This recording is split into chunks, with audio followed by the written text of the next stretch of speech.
Elegant güzel kuş, şimdi sen neredesin? Nerede senin o tatlı güzel sesin? Ne güzel öterdin, öterdin de sonra susardın. Neredesin sen şimdi? Nereye kaçtın? Neredesin sen şimdi? Nereye kaçtın? La la la, la di da, la da da.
Merhaba, ben Doğa.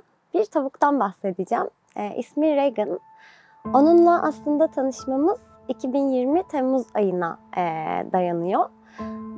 2020 Temmuz ayında biz İstanbul Animal Save olarak Şile İstanbul'da bir tanık olma eylemi düzenledik.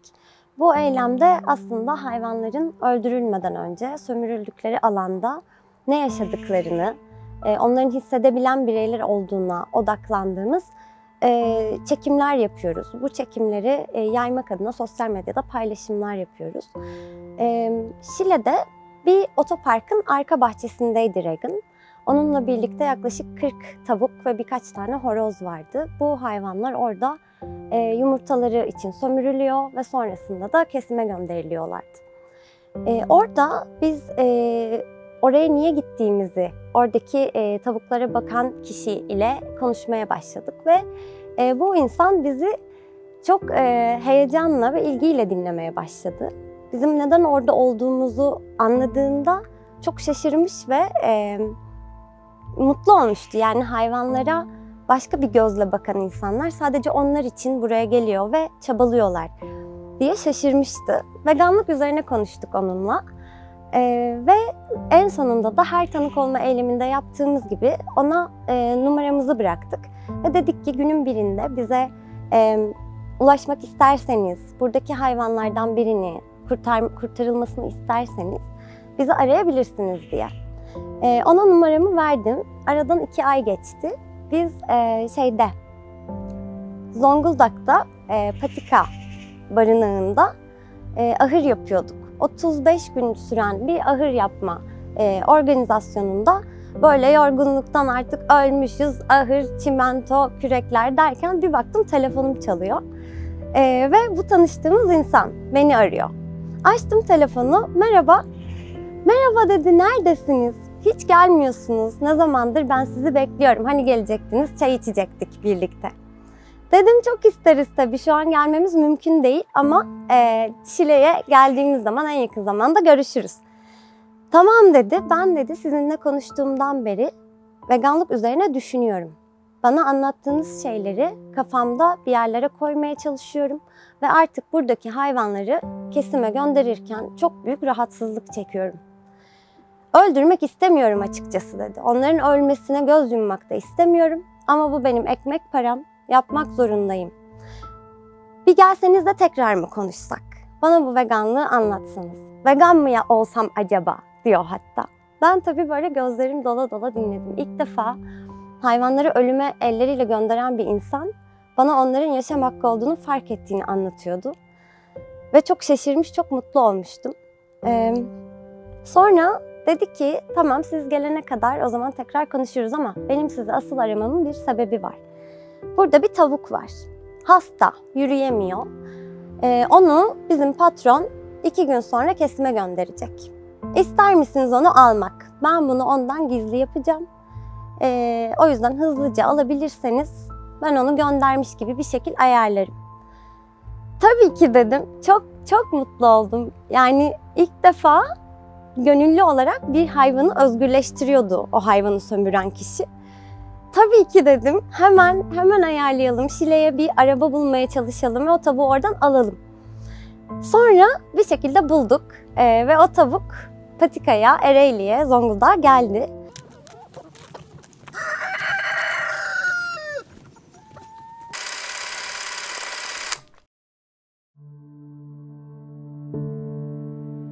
Zulu bir deney tavşanı demek istemiyorum. Deneylerde kullanılmış bir tavşandı.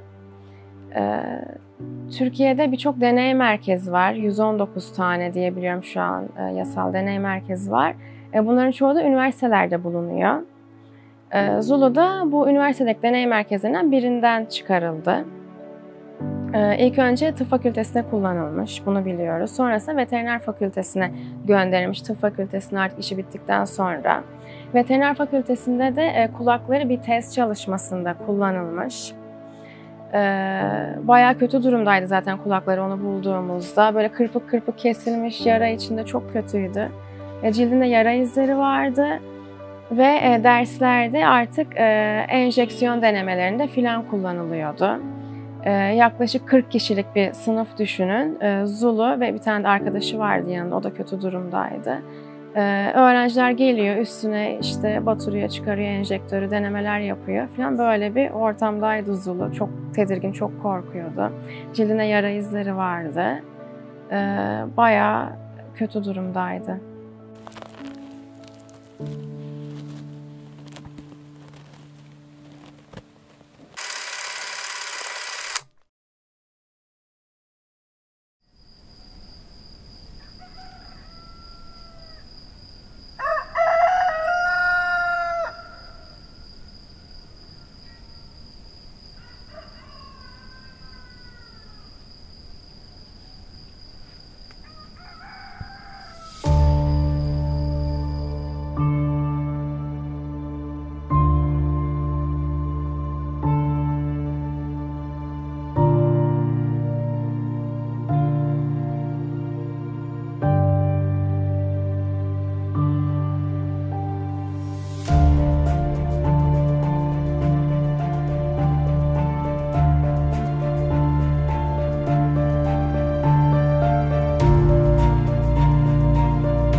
O anda ben işteydim. İşten bir anda hani görünüyordu zaten dumanlar. Buraya apar topar geldim zaten. Jandarmalar falan bırakmak istemediler. Zorla geçtim. Hemen buradan da bizi çıkarmaya çalıştılar yangın gelirken. Gidemezdik. Ben kalmayı istedim zaten. Anneme babama dedim anne hani ben kalacağım, ben bu hayvanları çıkarmadan duramam. Derken hani annem babam onlar da bizde kalacağız dediler. Derken zaten o arada her yeri alevler bastı. Zaten bunlara uğraşırken o anda hani nereye döndüğüm, nereye kafamızı çevirsek her yer alevdi. Ya o anları gerçekten zordu. Ben 1 saat, 1,5 saat boyunca bahçelerin kenarlarında o sağa kaçıyorum, bu sağa kaçıyorum. Bahçelerin kenarlarında alevlerden kaçıyorum. En son annem babam 1 saat, 1,5 saat boyunca hani alevle mücadele ederken onlar öldü dedim artık. Birazdan ben de öleceğim dedim. Hani son bir güç. Evin arkasındayım. Evin arkasında bahçedeyim. Yaklaşık 30-40 metre bile değil ya. Evi göremiyorum alevden. Yani artık hani son çarem alev topunun içinde en küçük gördüğüm hani 5-6 metrelik alevin içinden koştum da evden tarafa geçtim bir. Baktım annem babam Annem bizim evi söndürmeye çalışıyor. Yanan tutuşan odalardan, perdelerden. Babam traktör tankeriyle amcamın evini söndürmeye çalışıyor. Zaten araba, samanlıklar vesaireler, ağıllar hiçbir şey, hepsi ateş içindeydi. O mücadele yaklaşık 3-3,5 saat sürdü. O tam 3,5 saat sonunda yaklaşık hani ölen hayvanlarım vardı. Onlar benim çocuklarım. Onları yavaş yavaş görmeye başladım. Benim gözümün önünde can çekişiyorlardı zaten. Yardım edin. Gel. Oh gel. Gel. Gel. Gel. Gel. Gel. Gel. Allah'ım yardım et. Allah'ım yardım et. İçinde kaldım. Gel. Gel. Gel. Gelin çocuklarım. Gel. Gel. Gel. Gelin. Gel. Tekiş tekiş tekiş tekiş gel. Gel. Gel. Gel. Çık. Gel. Gel. Hoş. Kaldır ayağını. Gel. Ha. Kaldır. Kaldır. Gel. Gel. Gel. Gel. Gel. Gel ha. Gel. Dur. Gel. Gel. İnsanlar AFAD hepsi kurtarmaya geldiğinde zaten kimseyi canlı çıkamayacağını düşünmüş. Hani işin açığı benim bütün kardeşim, bütün sülalem, bütün herkes aşağıda bizim hani ölülerimizi almaya gelmişler buraya. AFAD girdi ilk önce yaşayan var mı diye. O zaten çok kötü bir şeydi o. Hani hayvanların hepsi ölmeyenler, can çekişenlerim var. O çocuklarımı tek tek ateşlerin içinden, közlerin içinden kurtarırken bir baktım annesi yanmış bir keçim vardı. Yanında oğlak var. Közlerin içinde oğlak vardı ya. Közlerin içinde oğlak vardı. Yaklaşık 2-3 dakikam var benim ya. 2-3 dakika içinde onu aldım, çıkardıysam çıkardım. Zaten hani alev bitti derken bile ağaç boyu alevlerimiz vardı bizim. Esas büyük 40-50 metrelik alevlerimiz bitmişti zaten bizim 3 saat sonra. Buralar 5-6 gün yandı. 5-6 gün boyunca sönmedi bu büyük ağaçlar. O oğlağı kurtardım oradan. Zaten ona mucize dedim orada. Adını da mucize koydum. Zaten yaşadıklarımızın hepsi birbiriyle birer mucizeydi.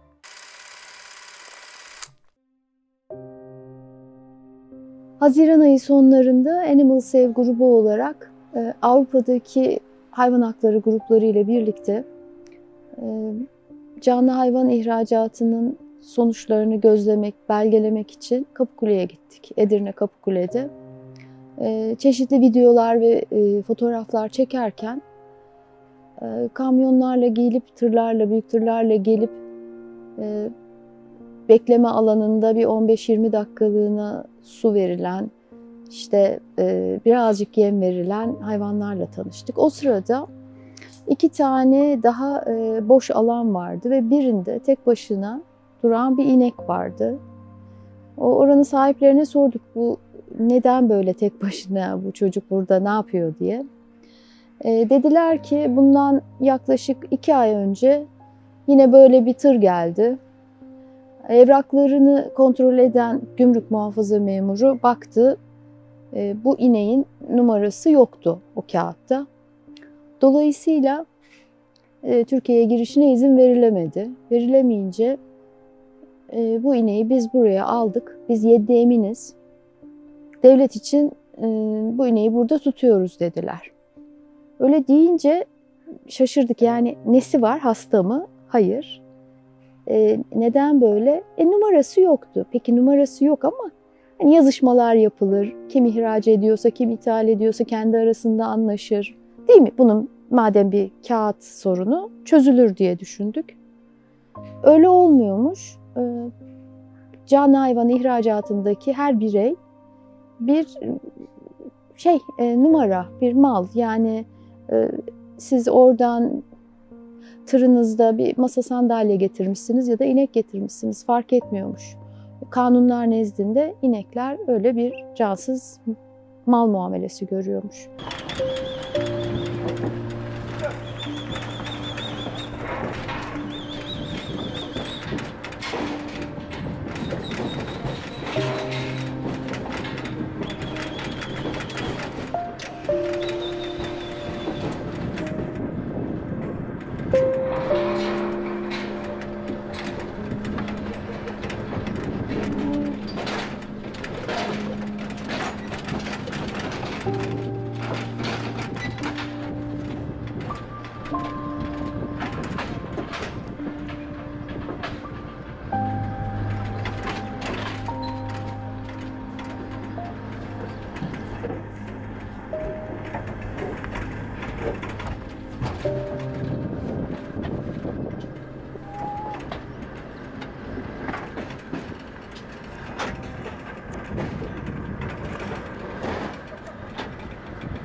ilk onu bulduğumuzda Zulu çok ürkekti. Hiçbir doğal davranışını zaten sergileyemiyordu. O kadar korkuyordu ki her türlü yaklaşımdan çok korkuyordu. Diğer tavşanlardan, insanlardan tabii ki de çok korkuyordu.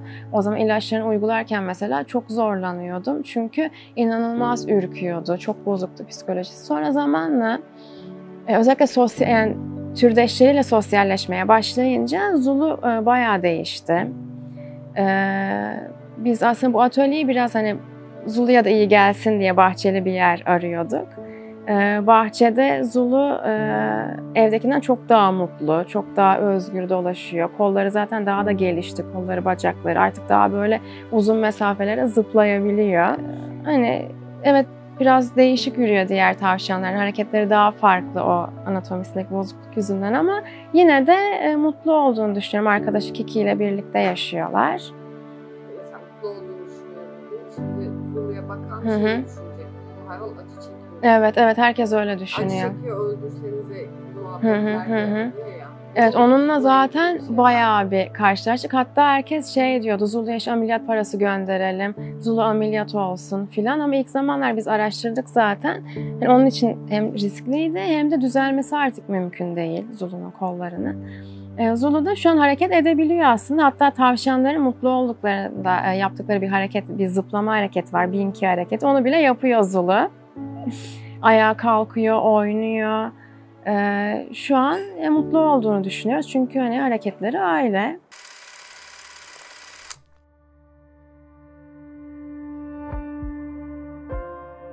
İki buçuk, 3 saat sonunda alevler biraz azalmaya başladığında hani artık ölmüş bedenlerini görmeye başladım hayvanlarımın. O esnada annesi ölmüştü. O esnada dibinde ben o oğlağı gördüm. Nasıl doğumunu, hiçbir şeyine şahit olamadım. Muhtemelen öldükten sonra atmıştır onu da. O anda mucizeyi bulduk biz. Zaten hani birkaç dakika, ya bir dakika geç kalsan zaten o da közün içinde olduğu için o da ölecek. Muhtemelen tam doğduktan sonra bir anda yetiştirmişimdir. Çünkü diğer hayvanları hala çevreden toparlamaya çalışırken onu gördüm. Ya 15-20 dakika biz baygındı o hayvan. Ölmüştü.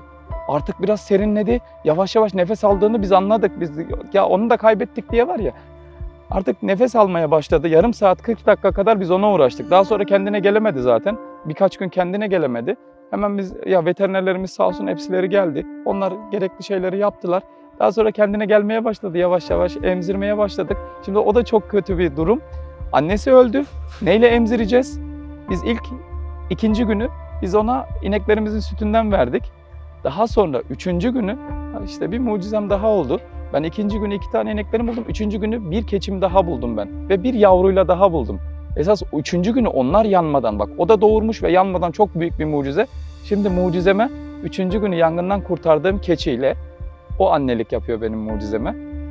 İkisiyle beraber diğer 2. mucizem benim. Ona da mucize derim. Çünkü şimdi ikisi kardeş gibi oldular ve annelik yapıyor. Üvey annesi şu anda diğer 3. günü çıkan benim can parçamın annesi. O annelik yapıyor mucizeye. O emziriyor her şeyini.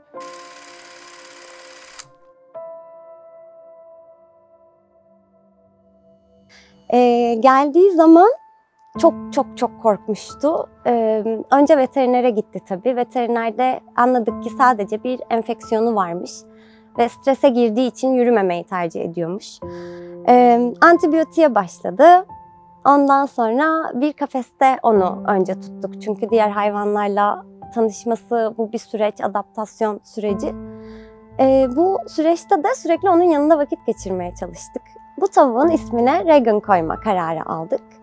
Neden Reagan? Çünkü Kanada'da bir tanık olma eylemi sırasında yine bir mezbaha önünde aktivist arkadaşlarımız eylemdeyken Reagan Russell adlı aktivist bir mezbaha tırı tarafından ezilerek öldürüldü. Ve aslında orada tamamen saklanan bir adaletsizliği açığa vurmak için orada bulunan, yasalarca kabul edilen ama aslında hiçbir meşru tarafı olmayan eylemleri görünür kılmak adına orada olan bir insan öldürülüyor. Ve bunun gibi daha birçok aktivist de aslında bu sebeple yaşamını kaybetmiş durumda tarihte ama ne yazık ki bu gerçekler her zaman saklanıyor. Biz de Reagan'ın anısını yaşatmak istedik. Bu insanın, bir kişinin aslında bir farkındalığı sebebiyle bir hayvanın hayatı kurtuldu. Kesime gönderilecekken özgürce yaşayacağı ve hayat boyu saygı göreceği yeni bir yuvası oldu Regan'ın.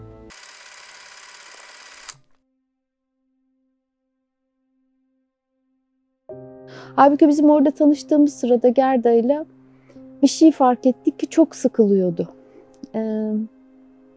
Ne yapacağını bilemiyordu. Yan tarafa bir takım genç inekler ya da boğalar geliyordu. Onlar aralarında oynuyorlardı kısa bir süre olsa. O uzaktan onlara bakıyordu. Hava çok sıcaktı. Sürekli sinekler üstüne üşüşüyordu. Birileri olsa onu yalasa, temizlese. Yani çünkü inekler de köpekler gibi aslında temiz olmayı çok seviyorlar ama değildi. Hem yalnızdı hem huzursuzdu.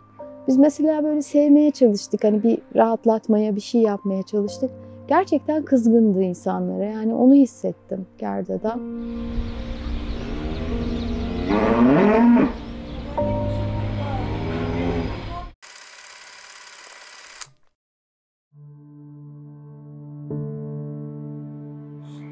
Sonra bir de arkadaşı Kiki geldi. Kiki de pet shop mağduru bir tavşan. Küçükken alınmış, böyle tüylü tatlı bir tavşandı, küçükken alınmış. Sonrasında artık evde bakılamayacağı düşünüldüğünde birisine verilmiş, bahçesi olan birine. O da hayvanı bahçeye salmış, daha yavru tavşanı. Orada bir hayvan saldırmış Kiki'ye ve bacağından yaralanmış, açık kırığı vardı bacağında. Sonra o da ona baktık, iyileşti. Zulu'yla çok iyi anlaştılar.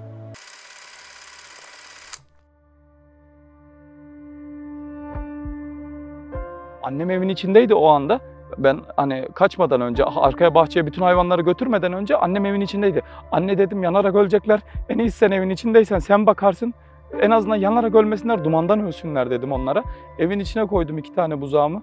Şimdi 2 tane köpeğim de vardı. Onları da evin içine koydum. 3. köpeğimi kaybettim o esnada. Daha sonra ben diğer hayvanlara koşuyorum zaten. Sürekli bir sağa koşma, sola koşma, o tempo içerisinde, ateşler içerisinde geçme öyle bir olayımız vardı. En son yangından sonra mucizemi de buldum. En son kurtuluş. Ben ona kurtuluş dedim.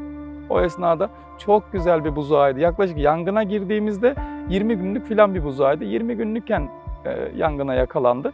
Zaten hiçbir yere gidecek bir takati yok. Hani artık bir iradesi yok. Koşamaz da bir şey de yapamaz 20 günlük bir buzağım. 3 kere yer değiştirdim. 3'ünde de kurtardım. Şimdi de ciğerleri bitti dumandan. Sıcaktan zaten olduğu yerlerde ateş gelirken ben bir güç nasıl yetiştiysem onları kaldırıp evin içine koyarken öyle bir güç geldi ki onları oradan kurtardım ama şimdi hastalıktan kurtaramıyorum. Şimdi ciğerleri bitmiş bir vaziyette. Artık o benim canım ciğerim olan, o çocuğum olan buzağıma ben ona kurtuluş adını verdim.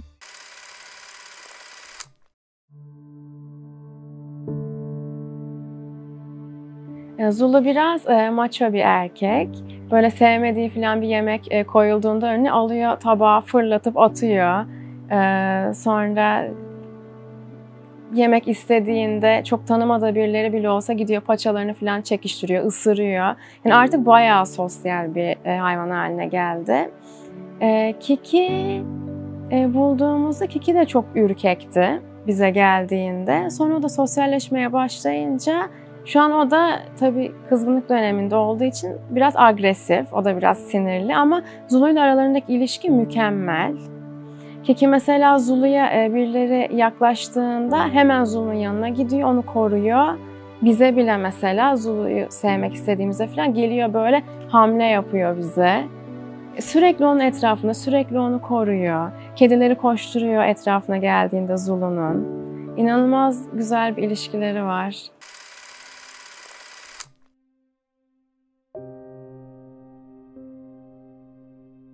Hemen bir kampanya başlatalım dedik.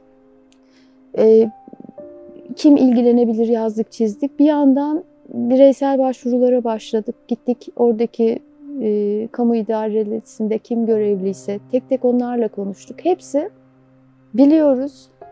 Maalesef durum bu, kanun bu dediler. Kim yetkili dedik. Kamu kurumları birbirlerine pas ettiler durumu. Yani hiç kimse gerçekten evet ben yetkiliyim bunu çözmek için de şu lazım diyemedi. Çünkü evrak noksandı. Yani hani hala anlamıyorum ama evrak noksandı.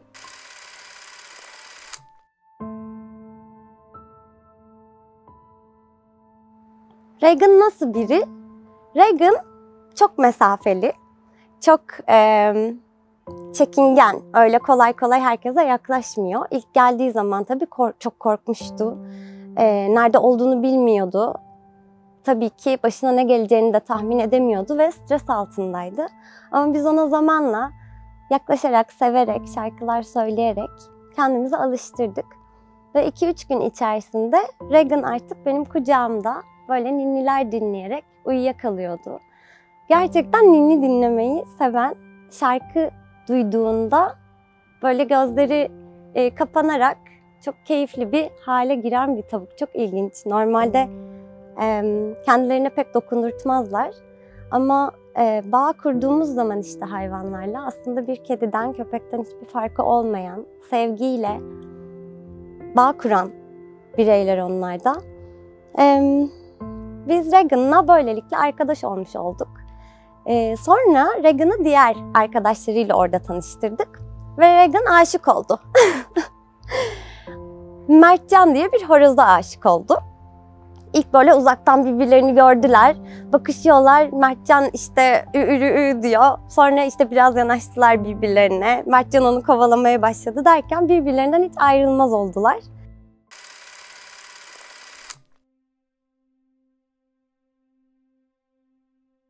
Bireysel başvurulardan bir sonuç alamayınca düzenlediğimiz kampanyaya yüklendik. Kamuoyunda ses getirmeye çalıştık. Tam Kurban Bayramı zamanıydı. Zaten o kadar fazla can alınıyordu ki yani nedir bir tek inek için bu telaş diyen de oldu. Bari yeseydik diyen de oldu. Çünkü şöyle de bir şey var. Kanun onu ayıplı mal olarak gördüğü için sadece öldürüyor.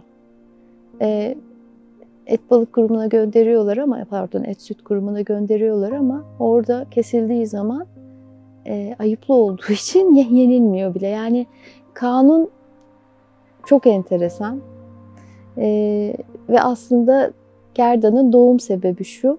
Avusturya'da bir üretici damızlık inek ithal ediyor, doğurtuyor, ondan sonra hamile bıraktırıyor. Ve o şekilde şeye yüklüyor. Ama şu var, Türkiye'nin kanunları Avusturya'dan damızlık inek ithaline müsait değil. Çünkü Avusturya istemiyor kendi hayvanlarının bu kadar uzun yolda zarar görerek gitmesini yasaklamış. Üretici şöyle bir yola, açık kapıdan şöyle bir yolu tercih ediyor. Romanya'ya önce gönderiyor. Hayvanın doğum yerini Romanya gibi menşeini orası gösterip Romanya'dan ihracatını sağlıyor. Hepsi büyük bir hikaye. Yani sahiden malın elden ele dolaşması için bütün kanunlarla oynanmış ama Türkiye'dekiyle oynanamamış. Buradaki alıcılarla görüştük. Buradaki ithalatçı kooperatifle görüştük. Çok isteriz yani biliyoruz. Zaten de yani çocuğu da vardı. Onu da düşürdü orada beklerken. Keşke gelselerdi burada uzun mutlu bir hayatları olacaktı dediler. Biz ona da hani böyle acı acı güldük. Uzun mutlu bir hayat her sene tekrar hamile bıraktırılması anlamına gelecekti gerdanın.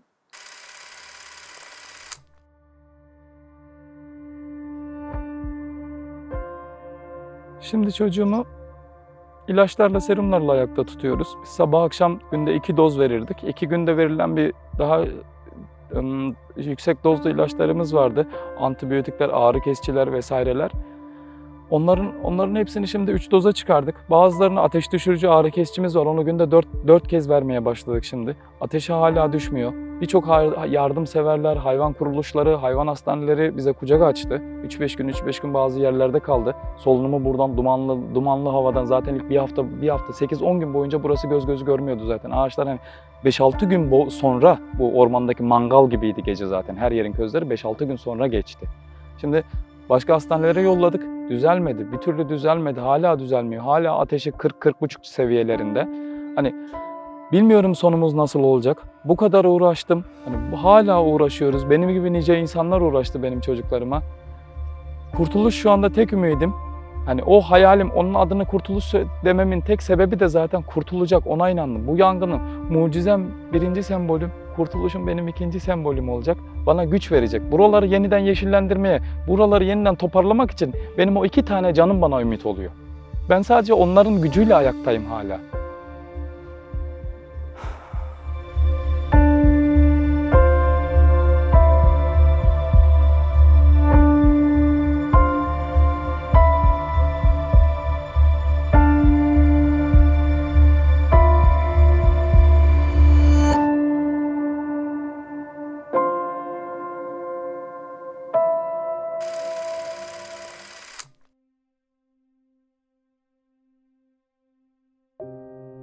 Kurban Bayramı bittikten sonra tekrar bağlantı kurduk oradaki yetkililerle. Nedir durumu diye Gerdan'ın. Bu hafta gidecek dediler. Tekrar bir telefonlarla yokladık. Yok mu bir yolu, geri dönüşü? Hayır dediler. Nasıl olacak diye sorduk. Et Süt Kurumu'na gidecek ve orada imha edilecek, itlaf edilecek. Yani ayıplı mal yok edilecek dediler. Çünkü zaten defalarca Gümrük Kanunu'nda o maddeyi okuduk. Evet, yani diyelim ki dışarıdan bir şey geliyor, ilaç geliyor. İlaç elinizdeki konşimentoya uygun değilse yasak mal oluyor ve hemen yakılıyor. Yani o ilaç zararlı bir şey olarak Türkiye'ye girmesin diye yok ediliyor. Aynı şeyi bir hayvan için düşünüyorlar ve onun itlaf edilmesi gerekiyor hemen. Prosedürü bayram sonrası uyguladılar. Ve yani vedalaşamadık zaten uzakta ama vedalaşmak da zaten çok güç olurdu sanırım.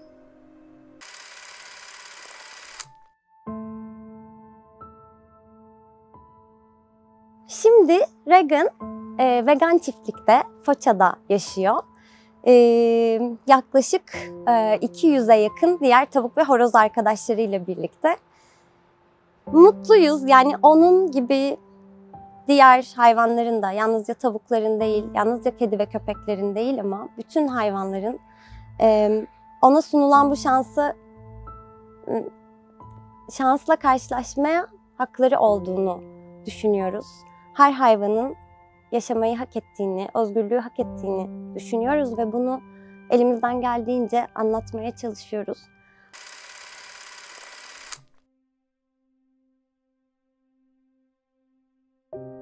Bazen düşünüyorum, belki çabuk kurtuldu diyorum. Çünkü 6-7 yıl içinde vücudu tükenerek artık süt üretemeyecek noktaya geldiğinde yine o kooperatifteki firma kimse aynı şekilde mezbahaya gönderecekti. Bu sefer insanlar onu etini de yiyeceklerdi. Çok karışık duygular içinde Gerda'ya veda ettik. Ve çaresiz hissettik. Tek bir inek, tek bir birey, tek tanıştığımız Gerda olmasına rağmen bir tek birey üzerinden hissettiğimiz çaresizliği tarif etmek çok güç. Çünkü tekrar yüzümüze çarptı. Evcil hayvanlarımızın ne kadar birey, adıyla, sanıyla seslenilen evimizin bir parçası. Ama inek gibi, tavuk gibi, kuzu gibi, koyun gibi diğer hayvanların ne kadar kimliksiz olduğunu tekrar fark ettik ve çok üzüldük.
Cumartesi, pazar, pazartesi, salı, çarşamba, perşembe, Ocak, Şubat, Mart, Nisan, Mayıs.